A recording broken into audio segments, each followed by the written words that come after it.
My name's Emma. Jack and I have a son, Liam, who's 20 and off at college right now. We've been scrimping and saving for years to keep him there, cutting corners, skipping vacations, you name it, all so he could have a shot at something bigger. We live in the house my grandmother left us when she moved into a nursing home. It's large, comfy, but nothing fancy, just feels like home. Jack works at the local hardware store, and I manage the front desk at a doctor's office.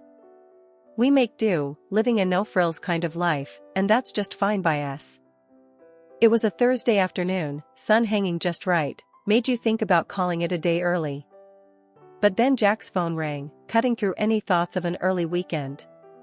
I was chopping carrots, mind half on dinner, half on a list of bills that needed paying, when I heard him answer. Hello? Mom? Slow down, what's wrong? His face went white as he listened. I stopped what I was doing, towel in hand, watching him pace. He ended the call, looking shaken. That was my dad, he said, sinking into the couch like his strings had been cut. Their business tanked. Bankrupt. They've lost everything, even the house. My heart sank. Oh, Jack, that's terrible. What are they planning to do? They want to come stay with us. Just for a bit, they said, till they sort something out. I hesitated, thinking about our already tight budget, the quiet order of our life that was about to be upended. And what did you tell them? He rubbed his neck, a sure sign he was stressed. Told them I'd talk to you first. It's your house, Emma. Wouldn't just spring that on you without checking. Jack's parents, Frank and Helen, they weren't the easygoing type. High flyers, used to the good life, and our simple setup was miles from what they were accustomed to. You know how they are, Jack. This house, it ain't their style. I know. He looked uneasy. But they're my folks, Em. They're stuck. Thinking of all the times they'd visited, noses turned up at our modest living, it was clear they'd be like fish out of water here. But then, picturing them desperate enough to ask for help, my resolve softened. All right, they can come. But it's temporary, right? Just till they're back on their feet? He picked up his phone, dialed, and after a short, muffled exchange, Mom, Emma, and I talked it over. You can crash here for a bit. But just till you find a place, got it? We're not running a hotel. I couldn't hear what was said on the other end, but Jack's tight-lipped, yes, Mom, we're clear, gave me the gist. He hung up and exhaled long and hard. They're thankful, Em. They'll be here next week. Last week, Jack told his folks they could stay with us for a bit. And today, they were moving in. I watched from the porch as two huge trucks rolled up our driveway, and I swear, my heart sank. Jack was out there directing traffic like some parking lot attendant, trying to keep a smile plastered on his face. Frank was the first to barrel out of the car, a big grin on his face, clapping Jack on the back so hard you'd think he'd won the lottery and not just moved into his son's house. Emma, darling. Helen swept up to me, all perfumed and peppy, planting a kiss on my cheek that felt more like a branding iron. You're an angel for letting us invade like this. I forced a smile, my eyes darting to the mountain of stuff they were unloading. It's no problem, Helen. But, is this all of it? Oh, this is just the essentials. She waved a dismissive hand, as if the pile of furniture and boxes wasn't already swallowing our front yard. The rest we've put in storage. Essentials? I bit my tongue to keep from saying anything rash. If these were essentials, I dreaded to think what they'd left behind. Jack caught my eye, and I could tell he was thinking the same thing. Let's get this stuff inside then, Jack said, more to himself than anyone else. Frank and Helen directed the movers with the kind of authority you'd think they were moving into a palace, not our modest little home. The movers shuffled past, hauling in armchairs, countless boxes, and, would you believe it, a grandfather clock. Who needs a grandfather clock in their temporary home? Right there, boys, just set it all there, Frank directed, pointing at various spots around our living room, which was rapidly disappearing under a sea of their belongings. I pulled Jack aside while the movers took a breather. Jack, this is crazy. They'd brought enough to furnish a whole house. Where are we going to put all this? Jack rubbed his temples. I know. I'll talk to them, okay? Let's just get through today. We retreated as the movers continued their work. The whole ground floor was turning into a replica of Frank and Helen's old house. Every corner filled, every space taken over. By the time the movers were done, our once cozy living room looked more like a storage unit. Dinner that night was a chaotic affair. We barely found the table under all the clutter. Frank and Helen seemed oblivious to the mess, chatting away about their journey here. Emma, you really should try this wine, Frank said, popping open a bottle of something French and probably more expensive than our entire grocery budget for the week. We're so grateful to you both, Helen chimed in, her voice sugary enough to give you cavities. It's just till we find our feet. Yeah, about that, Jack started, clearing his throat. We need to talk about some ground rules. Space is tight, and... Oh, don't worry about it, son. Frank waved him off. We'll manage just fine. Won't we, dear? He smiled at Helen, who nodded enthusiastically. I looked around at our invaded space, the piles of boxes, the fancy ornaments, crowding out our simple decorations. Manage just fine? I wasn't so sure about that. Living with Frank and Helen had been an adjustment, to put it mildly.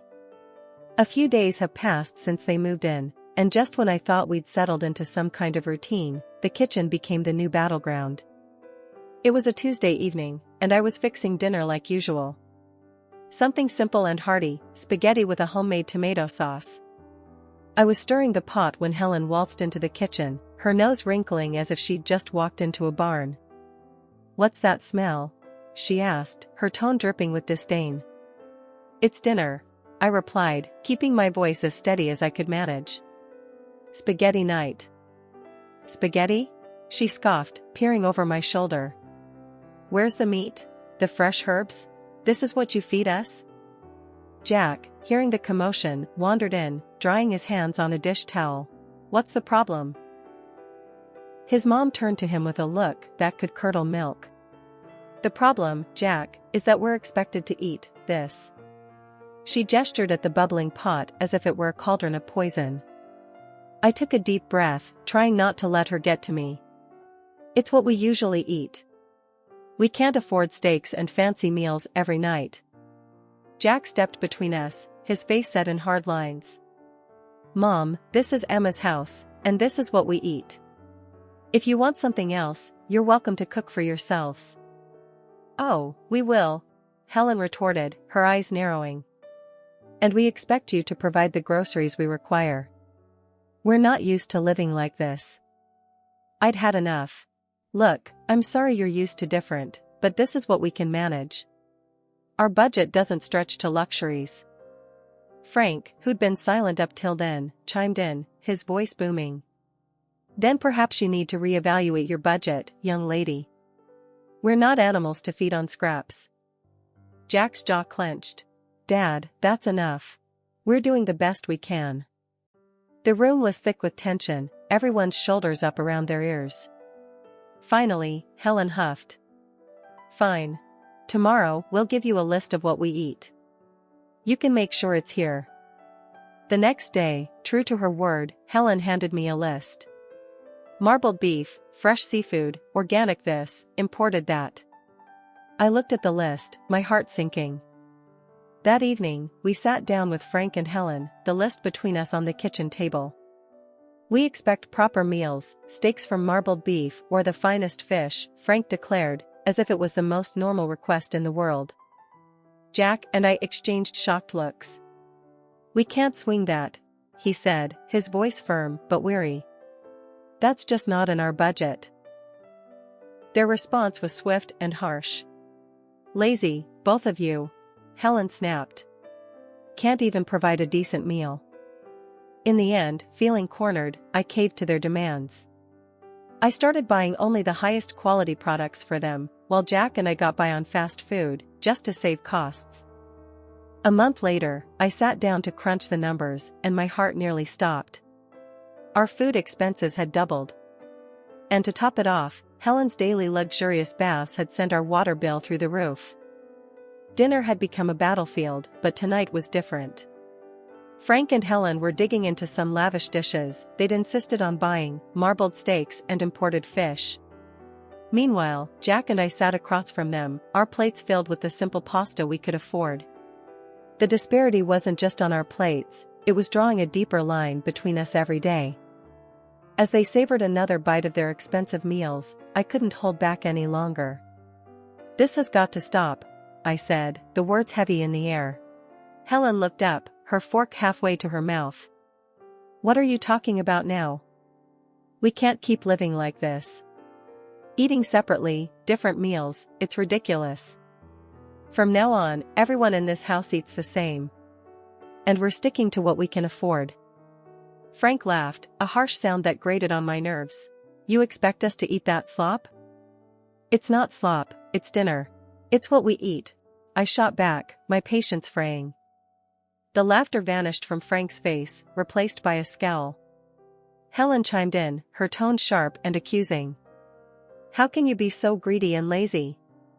Cooking decent food isn't that hard." They both turned to Jack, their expressions full of expectation. "You're going to let her talk to us like this?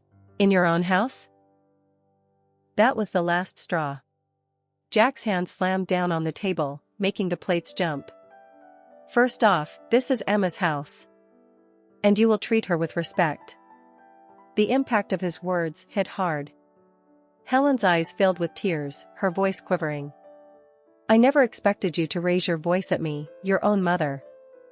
Frank's anger boiled over as he stood, pointing an accusing finger at Jack. "Look at you, henpecked and dancing to her tune.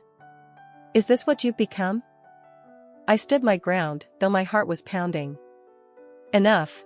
This conversation is over. From today, no more expensive steaks or fish. We eat the same, all of us." Their looks could have frozen the room.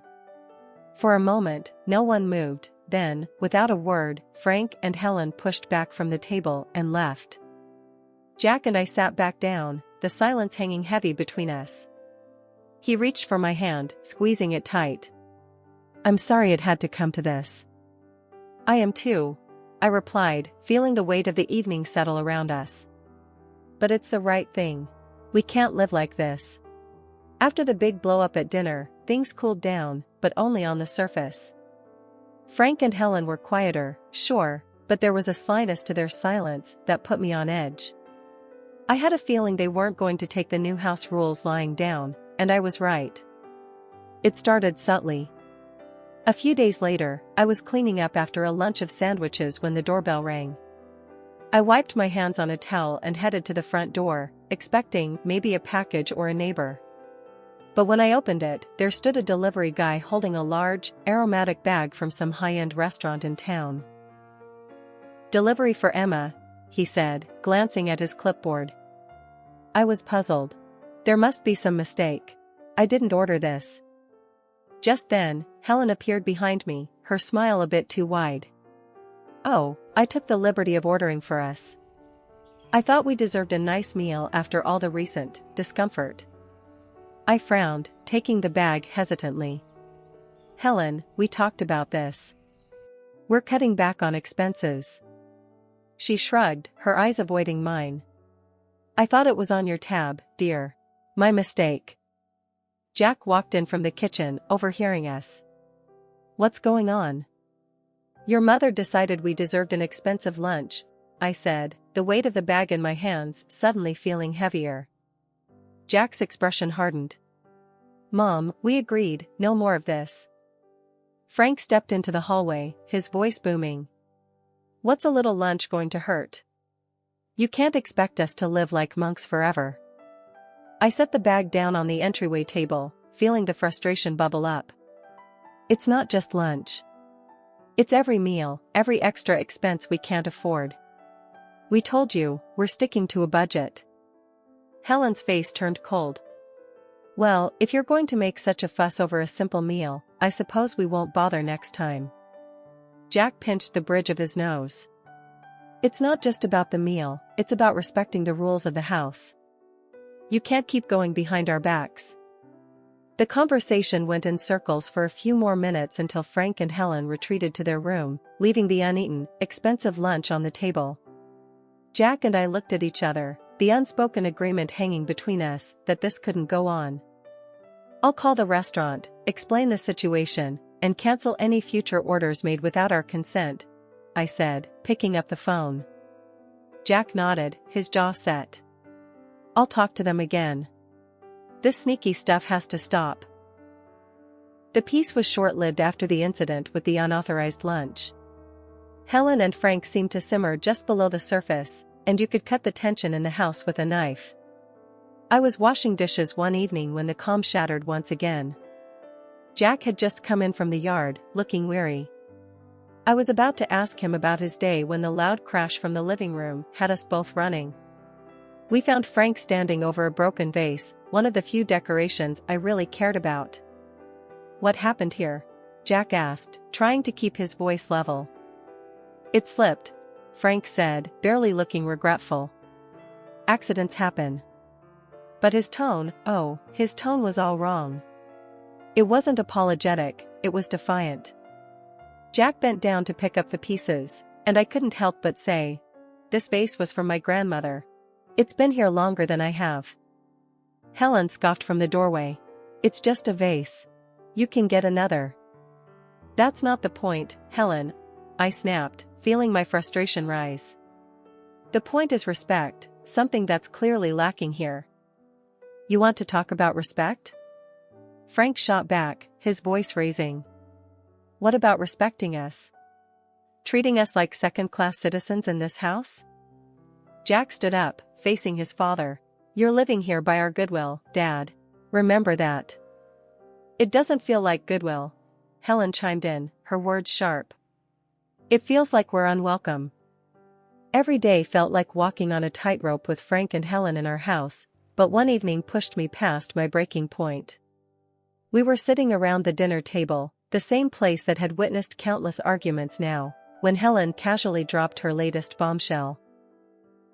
"Jack, darling, I found this lovely coat today, and I think we should buy it using the college fund you've set up for Liam," she said, as if suggesting we switch brands of coffee. I choked on my water, coughing as I set my glass down hard on the table. "What did you just say?" I managed, my voice a mix of disbelief and rising anger. Helen smiled sweetly, clearly mistaking my shock for compliance. "It's just money, dear. Liam can always take out loans for college. I really need a new coat." Jack, who'd been quietly seething beside me, slammed his fork down. "Mom, that's out of the question. That money is for our son's education. We're not using it for anything else." Helen's face twisted into a scowl. "How can you deny your own mother a simple request?" "It's not simple, and that's final," I snapped, feeling the last of my patience evaporate. Frank chimed in, his voice raised to a shout. "You're both being unreasonable and cruel. We're your family." The threat came next, his voice cold and calculated. "Maybe the local press would be interested to know how you treat your family." "What about your bosses, huh? Would they like to know?" I felt a mix of fury and fear churn in my stomach, but I knew we couldn't cave. "Enough," I shouted back, standing up. "This is not how family treats each other. You two need to find another place to live. This isn't working." Helen burst into tears, playing the victim, while Frank continued to hurl accusations and threats. The dinner ended with them storming out of the room, leaving Jack and me in stunned silence. Once the house was quiet, I retreated to the bedroom and dialed my grandmother. She picked up after a few rings, her voice a comforting presence. "Grandma, it's Emma," I said, my voice thick with emotion. "What's wrong, dear?" she asked, her tone immediately alert. I poured out everything, the demands, the threats, the impossible situation with Helen and Frank. She listened without interrupting, her quiet hums a steady reassurance in the background. When I finished, there was a brief pause. Then, decisively, she said, "I'll come to stay with you for a couple of months." "Are you sure, Grandma?" what about the nursing home? I'm sure. It sounds like you need me there, and I'm not one to sit by when my family is in trouble, she declared, her voice resolute. When Grandma arrived, it was like a gust of fresh air swept through the house. She might have been older and moved a little slower, but her spirit was as fiery as ever. Frank and Helen were visibly put off by her sudden presence, their discomfort clear as day. I'll be staying on the ground floor, Grandma declared firmly the moment she rolled through the door, her suitcase following behind her like a loyal companion. I expect some things will need to be moved. Frank tried to mask his irritation with a forced smile. Of course, we'll make you comfortable. Won't we, Helen? Helen nodded stiffly, her eyes darting around, probably calculating what they'd need to shift or hide away. I couldn't help but feel a surge of relief. Finally, someone was putting them in their place. As soon as the movers finished rearranging the furniture to make room for Grandma, she called a family meeting in the living room. Now, I've heard quite a bit from Emma about what's been going on here, and I'm not pleased, she began, her tone stern, cutting through any pretense of pleasantries. Frank opened his mouth to protest, but Grandma raised her hand, silencing him. I'm not done. This house is still mine, technically. And while I've allowed Emma and Jack to live here without rent, that doesn't extend to you too. The blood drained from Helen's face. You want us to pay rent? She sputtered. Yes, I do. $4,000 a month, Grandma stated flatly.